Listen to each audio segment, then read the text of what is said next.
Hi, I'm the Moonlit Page Turner. Grab your treat, grab your tea. Let's talk books. This month's read is about Armenia. And I totally cheated this time because usually what I try to do is to find authors from that country. When looking at my options, most of the translated book were about the Armenian genocide that happened in the early 1900s. And I've read some really difficult books this year, and I knew that this was going to be a difficult subject. So I chose a book. It is actually a biography about a woman who went through that genocide, but the author, David Kherdian, is American. But he is also the subject's son. So he's getting these stories from his mom. This is also a middle school grade book. So I thought I would be okay, but this book is still totally tragic. Before we get into this month's read, let's get into our treat. This is a Nazook, which is an Armenian dessert. It is kind of like a cinnamon roll, except we do have cranberries in this one, and I will leave the recipe below. It was interesting to make because the middle of kind of the roll was actually not as moist as most other cinnamon roll type of things would be. So it had a lot of flour and sugar, and so it was interesting when it baked. Too big a bite.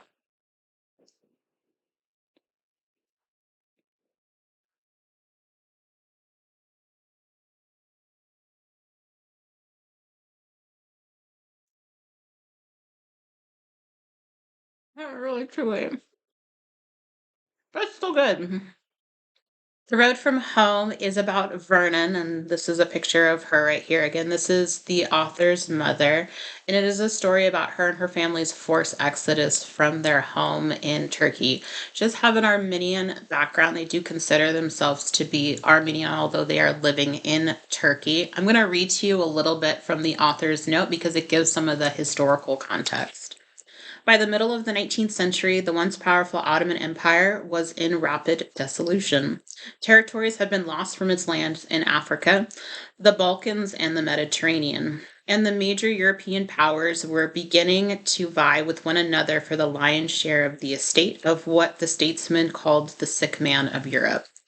The stage was being set for the Revolutionary Party, and in 1908, the Party of Young Turks came to power, heralding the wobbly rise of modern Turkey and the eventual persecution of its Christian minorities, in particular the Armenians. The Young Turks began forcing the Red Sultan Abdul Hamid, who had been responsible for the Armenian massacres of 1895 to 96, to accept a constitution founded on principles of liberty, equality, justice, and fraternity. So that is setting the stage of what will be the forced exodus of Vernon and her family. I'm going to show you the map that is in there. So we see they're going to start here kind of in Syria, and they're going to go around to Turkey all the way to Greece, and then Vernon will eventually come to the United States. So this is a biography. The Armenian genocide is something that's not really taught in schools all that much. And as we have learned before, if you don't learn from history, you're forced to repeat it.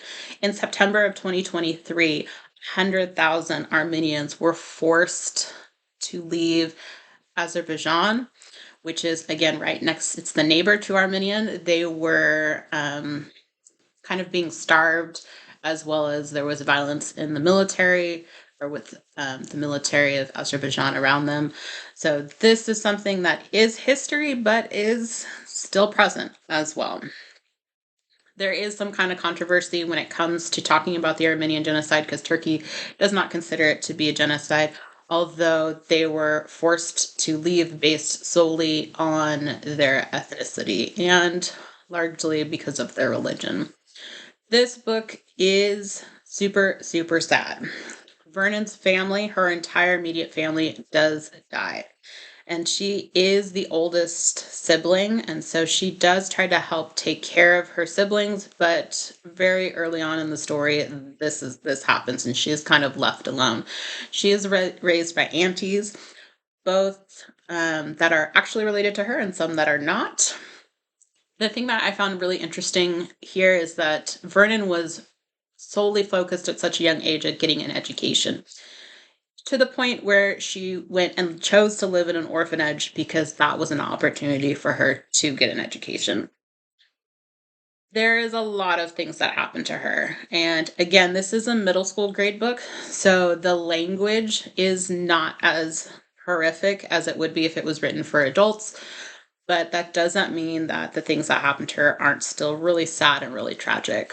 Her mother, for example, kind of gives up on life when she loses the rest of her children and dies of a broken heart, which leaves Vernon, her surviving child, there alone. I have never been through something like this. I cannot even imagine it. But just kind of reading through Vernon's story and her perseverance of everything that happened is like, again, I cannot imagine living through something like this.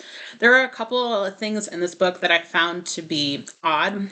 There is a part where so Turkey and Greece are in conflict, and so the Turks move the Armenians into their house, and then their houses get attacked, and then the Greeks are like, "Oh no, we attacked the wrong people, and there were children involved," and so Vernon goes to a hospital. Again, she does not have any immediate family. She does have a grandmother who she loves very much, who is left in her hometown. And so they try to reconnect, but a Greek general tries to adopt Vernon, and they have different beliefs. And she is very stern on the fact that she is Armenian, and her Christian beliefs are so important to her. She runs away from the general to the church so that she will not be adopted. So there was kind of things in here that I didn't fully understand her point of view. Again, I think part of that is because of the age range that it's written for.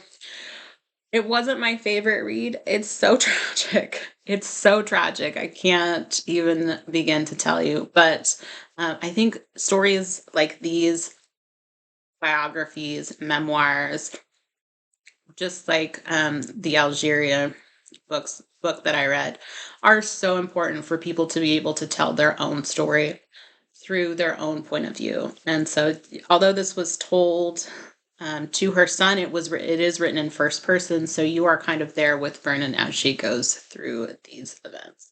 Hey, thanks for stopping by. Next month, we are headed to Australia. If you are interested in what's coming up next, please visit us on Goodreads or Instagram. See you then.